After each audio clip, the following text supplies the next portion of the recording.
Olá, Coach Lover! Estou aqui de volta no meu, no seu, no nosso toque de cultura para fazer aquele videozinho que eu prometi para vocês sobre Black Mirror, a sexta temporada, tudo o que eu achei dessa nova temporada que estreou na Netflix no dia 15 de junho. Já terminei, já tenho meu parecer sobre os episódios e eu vou contar tudo para vocês agora. Para mim, o que sempre definiu Black Mirror como uma série fascinante e surpreendente foi o seu teor tecnológico. Essa premissa de como o virtual pode atingir as nossas vidas em níveis inacreditáveis, mas que está muito próximo de nós, a poucos passos de acontecer. Já que a tecnologia avança cada vez mais de forma muitas vezes assustadora. Dito isso, esse terror surpreendente e meio aterrorizante das primeiras temporadas da série me parece ter se esvaído consideravelmente aqui na sua sexta temporada. Mas antes de contar em detalhes o que eu achei de cada um dos 5 episódios dessa sexta temporada, eu vou fazer aqui o meu top 5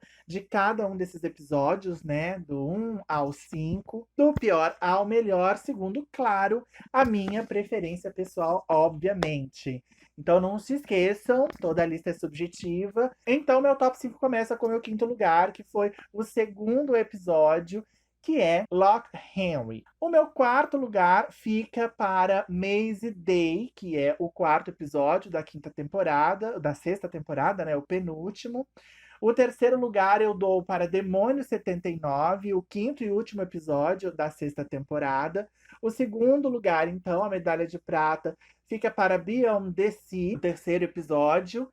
E o primeiríssimo lugar vai para A Joan é Péssima, que foi o que abriu essa sexta temporada, o primeiro episódio, e eu gostei bastante. Então, a partir daqui, pessoal, tudo que eu falar sobre Black Mirror sexta temporada terá spoiler. Então, se você quer fugir dos spoilers, se você ainda não assistiu, eu te aconselho a correr assistir a sexta temporada, depois voltar aqui para me dizer nos comentários se você concorda comigo, se você discorda das minhas opiniões, da minha lista, porque a partir daqui tem spoilers, ok?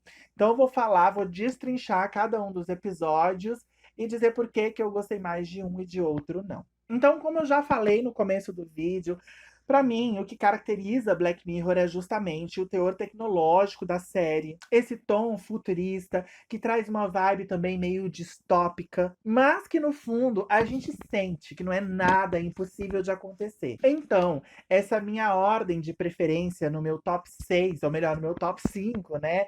Da sexta temporada de Black Mirror, tá diretamente ligado ao nível, né, de tecnologia distópica em que ela me fez emergir. Partindo desse princípio, eu vou falar logo aqui de cara de Lock Henry, né, que é o meu quinto lugar, que é a parte tecnológica desse episódio, se é que existiu uma parte tecnológica, e eu acho que existiu assim, que existiu sim, eu posso encontrar o que o diretor, o que o roteirista ele quis mostrar nesse episódio. Ela é uma parte tecnológica que remete muito mais ao passado do que ao futuro, ou até mesmo o presente, né? O episódio, então, ele foca na chegada de um jovem casal na bucólica cidadezinha de Lock Henry, onde Davis e sua namorada Pia vão visitar a mãe dele, Janet, uma viúva solitária que, após alguns anos, ainda sofre com a ausência do marido. Após passearem pela cidade, a Pia fica impressionada com a beleza natural do lugar e fica intrigada com o marasmo que um destino que naturalmente deveria estar cheio de turista tem. Ela então acaba descobrindo que a razão da cidade estar às moscas tem a ver com uma série de crimes bizarros que aconteceram ali alguns anos atrás e que também levou à morte do pai do Davis, que era um policial que investigava os casos e levou um tiro do assassino, morrendo logo depois ao contrair uma infecção hospitalar enquanto esteve internado para se recuperar desse tiro. A Pia, ela fica fascinada com essa história, né? E mais ainda quando conhece a casa onde aconteceram os assassinatos, convencendo o namorado a produzirem um documentário contando a história macabra ocorrida em Lock Henry. No decorrer das filmagens, porém, a Pia descobre que o condenado pelos crimes foi apenas usado pelos verdadeiros assassinos sádicos que sequestravam e esquartejavam turistas, registrando tudo com uma câmera. O policial, pai de Davis, e sua mãe, a doce e frágil Janete, entre aspas, muitas aspas, eram os responsáveis, né? Foram os responsáveis por aquela série de assassinatos. Então, quando a Pia descobre isso, ela fica, obviamente, desesperada. Ela tá sozinha na casa com essa mulher, jantando, enquanto o namorado tá internado no hospital porque sofreu um acidente de carro. E aí, desesperada com essa descoberta, quando tá sozinha com a sogra maluca, ela tenta fugir em plena escuridão, no meio da noite, numa cidadezinha, no meio do nada. E aí, obviamente, a Janet percebe, né, que ela descobriu tudo e vai perseguir, persegue, começa a perseguir ela com o carro na estrada escura. E ela acaba morrendo, a Pia acaba morrendo ao se embrenhar no meio de um rio para fugir da Janet, com medo de que ela pegasse ela, né, e fizesse com ela o que ela fez com as outras pessoas durante tanto tempo. Então ela se embrenha nesse rio no meio da noite, tropeça e bate a cabeça em uma pedra, tendo uma das mortes mais imbecis que eu já vi em Black Mirror. Aí, acreditando que a Nora conseguiu fugir e ir ao encontro do filho, a Janet ela volta para casa, deixa um bilhete pro Davis, pro filho dela, indicando que o registro de todos os crimes que ela cometeu com o pai dele, né, o marido dela, estão em uma coleção de fitas VHS que ela sempre deixou exposta em uma estante da sala e em seguida ela se suicida.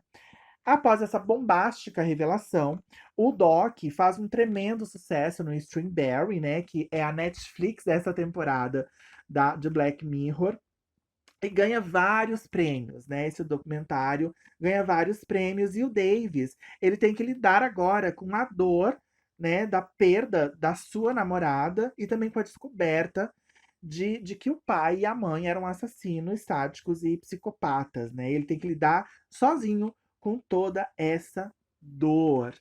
Então, assim, gente, essa é a história do segundo episódio, né, da sexta temporada de Black Mirror.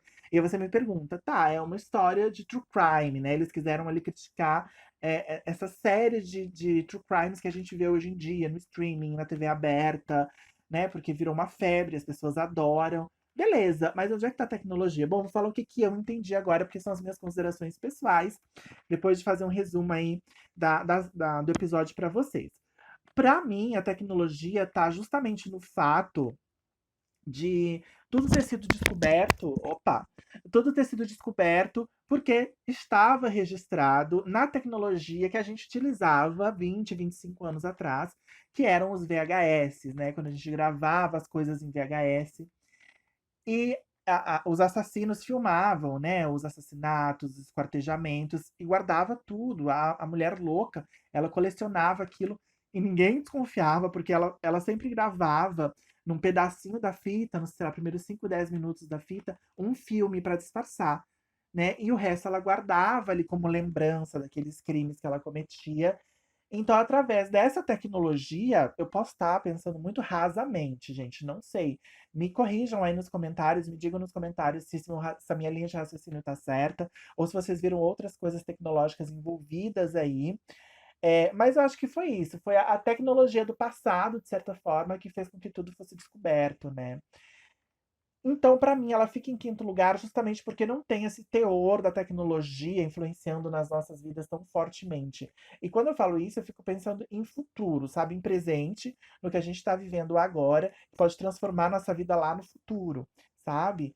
Que pode interferir nas nossas vidas de uma forma bem drástica futuramente. Isso às vezes pode assustar. Então, como é uma coisa que a gente já viveu, pra mim foi muito tranquilo esse episódio. É um episódio bom, eu gostei bastante da história, é surpreendente a descoberta de quem é o assassino e tal, mas fica aqui no meu quinto lugar nessa minha lista. E também tem algumas coisas que eu achei meio estranhas, assim, algumas decisões da direção, até do roteiro.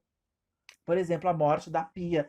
Eu acho que a Pia não precisava ter morrido, né? E ela morreu de uma forma estúpida, porque ela era uma menina inteligente, uma cineasta, e ela faz uma descoberta e ela foge no meio da noite, sabe? Na escuridão de uma cidadezinha que ela não sabe, não conhece nada. Não tinha um carro para ela poder ir de carro. Ah, o carro sofreu um acidente, né? Tudo bem, só tinha o carro da Janet. Mas não sei, ela podia fazer tanta coisa, dar uma desculpa, disfarçar um pouco, depois dizer que ia pra cidade fazer alguma coisa.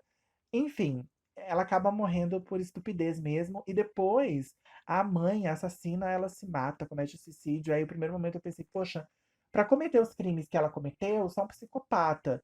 Psicopatas, eu acho que não são mentes suicidas, né? Eles não sentem nada, eles não sentem remorso, não sentem arrependimento de nada. Geralmente, quem comete suicídio está sofrendo uma depressão, um outro problema mais profundo que tem a ver com o emocional, né? Que mexe com o emocional. Então, me parece que a psicopatia está bem dissociada dessa coisa depressiva, suicida, e ela acaba se matando. Enfim, são só teorias minhas aqui de uma pessoa leiga sobre essas questões psicológicas e tal. Mas, e para justificar também esse quinto lugar de Lock Henry aqui nessa listinha de Black Mirror sexta temporada. E aí, meu quarto lugar fica com Maisie Day. Gente, essa Maisie Day foi uma loucura, assim, muita gente detestou. Eu vi algumas listas por aí colocando ela no último lugar. Mas como eu gosto muito da abordagem fantástica que a série tem, né? E eu me surpreendi porque eu não esperava que isso aparecesse em Black Mirror, não da maneira que apareceu. Esse elemento surpresa de uma coisa que eu gosto, né? Me deixou um sorrisinho nos lábios. Mas se eu for pensar na coisa da tecnologia também, ficou muito aquém do que eu esperava. Então, pra mim, Maisie Day deu aqui uma boa viajada, porque os roteiristas decidiram justamente enveredar pelo caminho da fantasia, do sobrenatural, e meteram até um lobisomem na história. No meio de um episódio que tinha um tom, assim, super realista, e uma premissa, assim, muito atual, né? Porque a história, ela se passa lá em 2006, a gente sabe desse detalhe, porque a protagonista tá ouvindo rádio logo no início do episódio, nesse rádio, que é uma rádio de fofoca, provavelmente, o locutor diz que o Tom Cruise acaba de decidir o nome da sua filha com a atriz Cat Holmes, que ela vai se chamar Suri, Suri Cruise. E eu lembro disso, né? Lá atrás, eu não lembrava o ano exatamente que a Kate Holmes ficou grávida do Tom Cruise, e nem quando a menina nasceu, eu fui pesquisar, e ela nasceu em 2006, então eu acredito que esse episódio ele se passa no ano de 2006, que era o ápice, né, dos paparazzi, assim, onde eles cometiam loucuras por uma boa foto de milhões. Então, como era uma indústria de milhões, muitos não mediam esforços para conseguir os maiores flagras das celebridades, cometendo até mesmo atrocidades, ainda que indiretamente. Como foi o caso da princesa Diana, que ocorreu 9 anos antes do ano no qual corre, né, a história de Maisie Day, onde a paparazzi Bo publica fotos comprometedoras de um galã de Hollywood em um encontro romântico com outro homem. Em seguida, esse ator ele se mata, deixando a paparazzi com um tantinho de remorso, mas não o suficiente para ela deixar de perseguir uma outra celebridade muito famosa e mergulhada em problemas com álcool e drogas, a Maisie Day do título, que é uma atriz de sucesso que, após se envolver em um acidente trágico com um anônimo, se afasta dos holofotes, instigando ainda mais os impiedosos paparazzi. Juntamente com seu psiquiatra e assessores, ela decide se internar em uma clínica de reabilitação. Os abutres, leia-se os paparazzi, descobrem o endereço da clínica onde a Maisie Day está internada, invadem o local e a Bo, com mais 3 colegas, encontram a atriz num quarto acorrentada em uma cama, pelo pescoço e braços. Chocada com a situação e acreditando que a Maisie está internada à força, a Bo decide ajudá-la enquanto os outros não param de clicar a moça naquela situação deplorável. Enquanto ela, ao mesmo tempo, implora para que eles saiam dali e a deixem em paz, né? Então ela tá se contorcendo na cama toda amarrada e pedindo para eles irem embora, porque eles não sabem o que está acontecendo. E a Bo tá tentando tirá-la da cama e os outros fotografando, fotografando, fotografando sem parar. Então, a Maisie, né, continua ali se contorcendo, implorando, e a Bo tentando ajudar ela, e para surpresa de todos, a Maisie Day, de repente, não mais de repente, enquanto se contorce ali na cama, se transforma em frente às câmeras fotográficas de seus algozes em um lobisomem. Ou seria uma lobismulher, segundo o dicionário online da língua portuguesa. O feminino de lobisomem é lobisomema, é mole. Enfim, a Maisie faz a sua primeira vítima, devorando o fotógrafo mais escroto de todos, que, incapaz de parar de fotografar, ela perde a vida tentando registrar aquele assombro diante de seus olhos. Bo e um outro colega fogem e se refugiam em uma lanchonete de beira de estrada, onde estão o atendente, um policial e outro casal jantando. A lobisomema então invade o lugar, devora todo mundo, mas leva um tiro ao atacar a Bo. Ferida, Maisie volta à sua forma humana e implora que Bo atire para matá-la. A paparazzi entrega a arma para a atriz e a fotografa, dando um tiro na própria cabeça. Esse é o fim de Maisie Day, o quarto episódio da quinta temporada. Bom, que falar de Maisie Day. Vamos começar pela tecnologia. Onde está a tecnologia de Maisie Day? Eu entendo que aqui a gente voltou de novo no passado, né, para mostrar como era furiosa aquela tecnologia lá de 2006, que começou muito tempo antes, como eu falei, já nos anos 90, né? Paparazzi é acusado de ter sido responsável pela morte da princesa Diana, por estar perseguindo ela em um túnel, fotografando, enquanto ela fugia em alta velocidade dentro de um carro, sem querer ser fotografada, porque ela estava lá com o Dodge Alfayette, que estava tendo um caso com ele, parece, na época. Enfim, os paparazzi já estavam, assim, enlouquecidos nos anos 90 e piorou muito, porque a tecnologia vai avançando, obviamente, nos anos 2000 e 2010 piorou muito. Então, ali em 2006 era uma loucura, né? Era uma fúria mesmo. Conseguir uma boa fotografia, a indústria da fofoca, como é até hoje, né? Mas tinha essa coisa, né? De fotografar tudo e fazer absurdos, se esconder em lugares para fotografar gente em motel, transando, sem roupa. E aí eu acho que eles quiseram pegar esse recorte, né, do tempo, esse recorte temporal aí dos paparazzi e mostrar e chegar num nível assim absurdo, fantástico, né, sobrenatural, de meter ali um lobisomem, uma pessoa se matando. Então eu achei meio nada a ver o que eles decidiram, né, o lado pelo qual eles decidiram guiar, caminhar para mostrar esse absurdo, né? Porque a paparazzi chegou um momento que ela tinha ali uma solidariedade com aquela atriz, ela quis ajudar, mas quando ela viu que não tinha jeito, ela pensou, cara, isso vai ser uma loucura, isso vai me dar muito dinheiro. E ela não pensou duas vezes em entregar a arma, tanto que ela não conseguiu atirar na mulher, mas ela não se importava, né? Pra que ela mesma tirasse, e ela fotografou muitos cliques enquanto a outra lá se dava. Então, assim, e como eu falei, tá em último lugar de muitos tops que eu vi por aí. Porém, eu gostei do inusitado, né? De não esperar que o segredo da mulher fosse esse. Enveredou por um caminho que eu nunca imaginei. Então, por esse motivo, não tá no meu último lugar, o Maisie Day. E no terceiro lugar está o Demônio 79, que foi o quinto episódio da sexta temporada, fechando aí essa temporada, né? E eu gostei bastante, mas também é um episódio que envereda pro lado sobrenatural. Diferente de Maisie Day, que revela só o lado fantástico dessa história, mais pro final do episódio, com o intuito de mostrar o absurdo da coisa, aqui o sobrenatural já se manifesta desde o início. E apesar de ter gostado mais desse do que do outro, a tecnologia me parece aqui menos presente do que no Maisie Day, que se passa lá no final da década de 1970, em 79, como o próprio título já indica. E acompanhamos então a rotina da indiana Nida, atendente de uma loja de departamentos que é menosprezada e vítima de racismo diariamente no trabalho. Um belo dia, não tão belo assim, ao encontrar um talismã, ela invoca sem querer um demônio chamado Gap, que decreta que ela precisa cometer 3 assassinatos para salvar a humanidade de um apocalipse onde a Terra será dizimada, sendo consumida em fogo. Incrédula e desesperada com a presença daquela criatura que a induz o tempo todo a matar alguém, a pacata Nida se recusa a fazê-lo de início. Mas o demônio tem suas artimanhas e consegue persuadi-la muito bem. Nida então mata 3 pessoas, mas uma delas não é considerada elegível, pois a vítima já havia matado uma pessoa também, e essa é a única condição que deslegitima uma vida ceifada pela protagonista. Sendo assim, a indiana precisa encontrar uma quarta vítima, e ela escolhe o candidato a primeiro-ministro Michael Smart, um escroque fascista e racista que ela decide matar por conta própria e com muito prazer. Por ser um sujeito poderoso, Gap não concorda com essa escolha e avisa Nida que seus superiores não irão gostar. Mas ela está decidida e parte em busca de sua última vítima para cumprir sua missão e eliminar mais um escroto da face da Terra. Porém, a essa altura, a polícia já desconfia que Nida pode ser a responsável pelas mortes recentes na cidade e está em seu encalço. Ao perseguir Michael Smart na estrada e jogar seu carro para fora da pista, Nida o ataca com um martelo.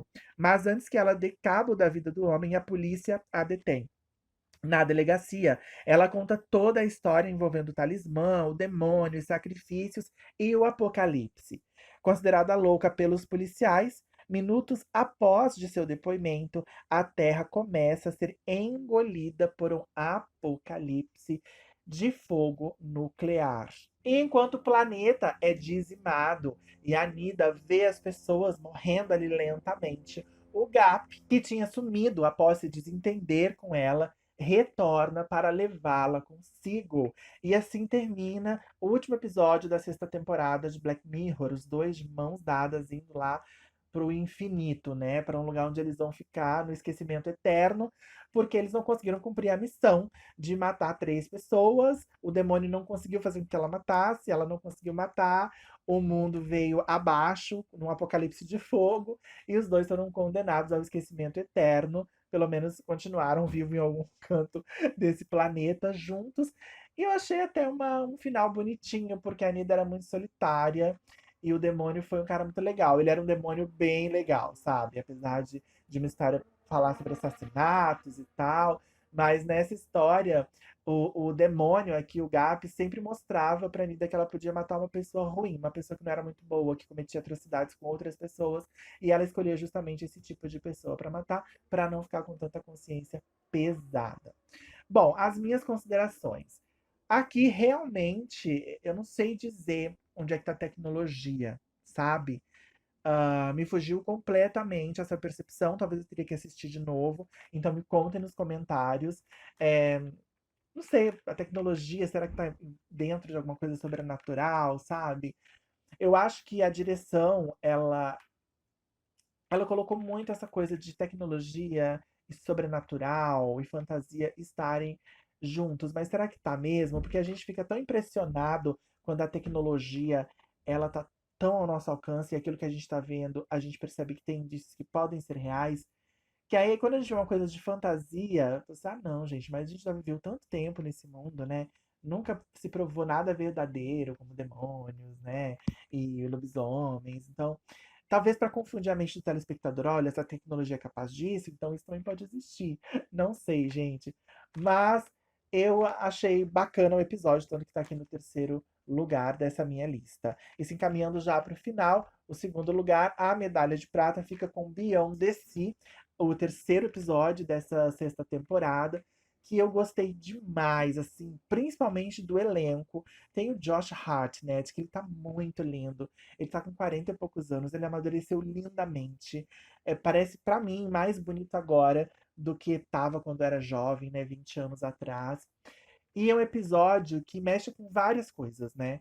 Porque ele é muito tecnológico e, ao mesmo tempo, bastante emocional. Então, eu vou fazer um resuminho aqui do que é a história e depois eu falo mais da minha opinião pessoal. Beyond the Sea, então, se passa em um passado alternativo, ali pelo ano de 1969, onde os astronautas Cliff e David embarcaram em uma missão espacial com duração de uns 6 anos. Como sua presença a bordo da nave é necessária apenas para verificações e reparos de rotina, os dois passam seu tempo livre transferindo sua consciência para réplicas mecânicas que estão na Terra, com suas respectivas famílias. E fazem isso utilizando placas de acesso que ativam o processo de transferência. Enquanto David está em sua réplica, sua família é atacada por membros de um culto que acreditam que sua forma de réplica não é natural. Eles destroem sua réplica e matam toda a sua família, que inclui a esposa e os 2 filhos pequenos, um casal, um menino e uma menina. O David, que agora está isolado na nave e derrotadíssimo, né, se torna catatônico e suicida.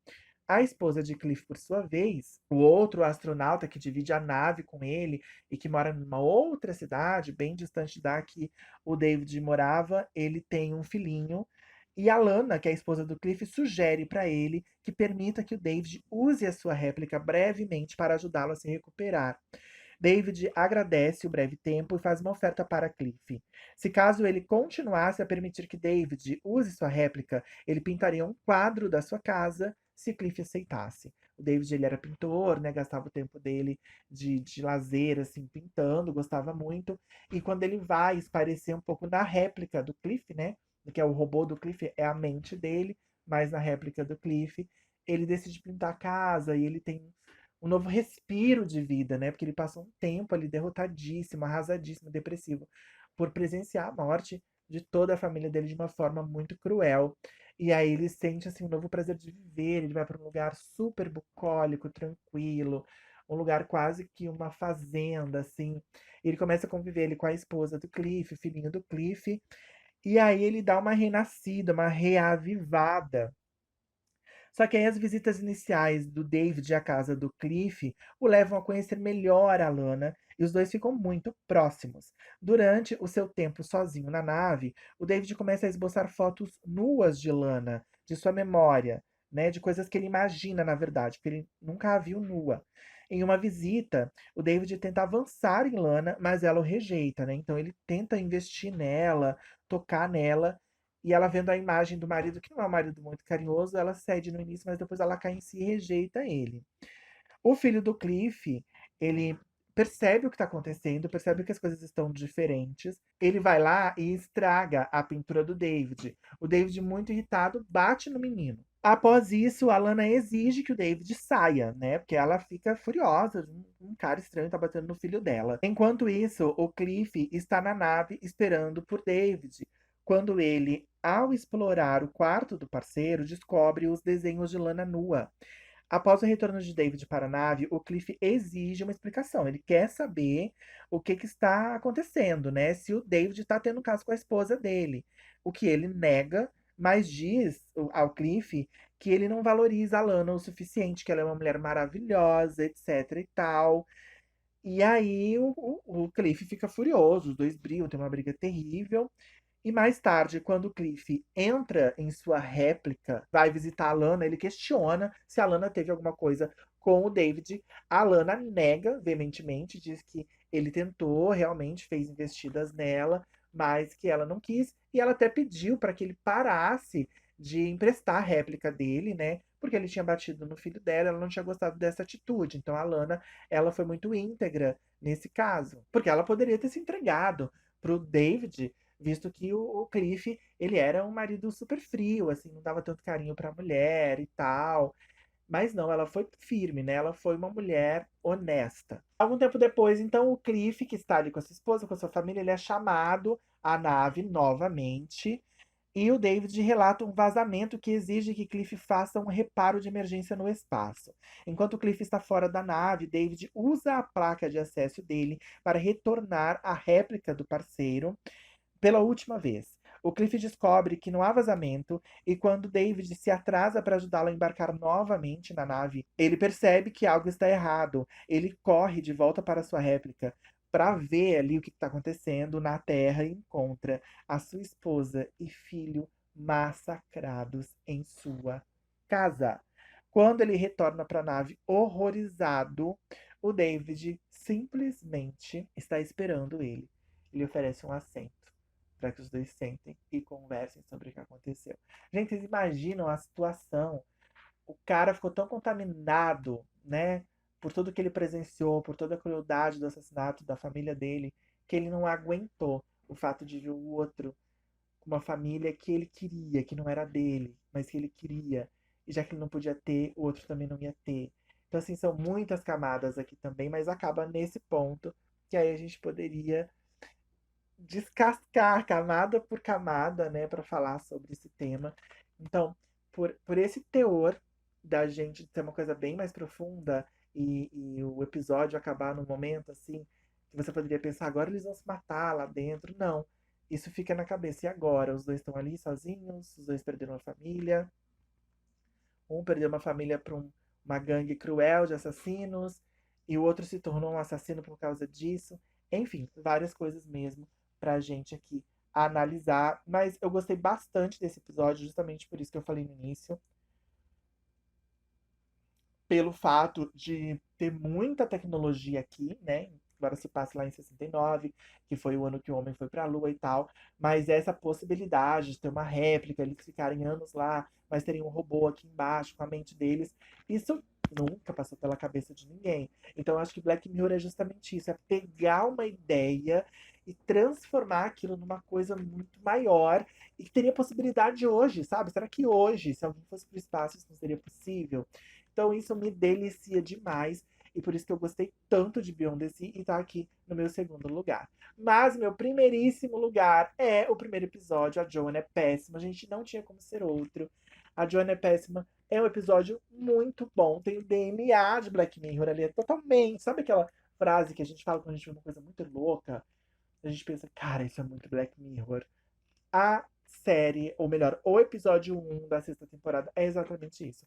É muito Black Mirror. E ele começa de forma muito tranquila e aparentemente neutra, até que nos conduz para um desfecho que nós acreditávamos que seria a atuada de toda a temporada. Pelo menos eu acreditei. Porque as pessoas que escolhem o primeiro episódio de uma temporada de Black Mirror, elas sabem exatamente como a gente vai se sentir. Mas infelizmente não foi o que aconteceu. Mas continuando aqui, esse episódio ele nos conduz para uma narrativa que se importa, sobretudo, em explicar as relações que nós temos com a nossa própria história e como temos consumido histórias alheias.